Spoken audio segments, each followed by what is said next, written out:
আলহামদুলিল্লাহ, আজকে নিয়ে আসলাম বোরহানির রেসিপি। এই যে বোরহানি বানাতে যা যা উপকরণ লাগছে সবগুলো আপনাদেরকে দেখিয়ে দিচ্ছি। আর এটা আমি আমার বড় ভাইয়ের কাছে শিখেছিলাম, তাই আপনাদের সাথে শেয়ার করলাম। সবাই দেখতে থাকুন।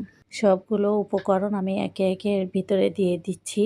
পুদিনা পাতা পেস্ট, তারপরে দিয়ে দিচ্ছি কাঁচামরিচের পেস্ট, তারপরে সরষের পেস্ট, গোলমরিচ মানে সাদা গোলমরিচটা দিতে হবে, আর দিতে হবে সাদা লবণ, বিট লবণ, চিনি।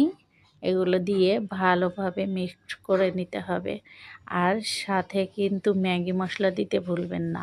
একটু ম্যাগি মশলা দিলে খেতে ভালো লাগে আর ঘ্রাণটাও সুন্দর আসে। দেখবেন এভাবে একবার বানিয়ে দেখবেন, বোরহানি খেতে কিন্তু দারুণ লাগে। একবার বানাবেন, দেখবেন বারবার বানিয়ে খেতে ইচ্ছা করবে। আলহামদুলিল্লাহ, দেখুন আমার কিন্তু বানানো হয়েও গেছে। আর দেখুন কালারটা কত সুন্দর এসেছে।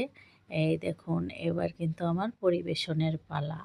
এই দেখুন কত সুন্দর লাগছে, কালারটাও যেমন সুন্দর, খেতেও কিন্তু দারুণ হয়েছে। সবাইকে ধন্যবাদ এত সময় আমার পাশে থাকার জন্য।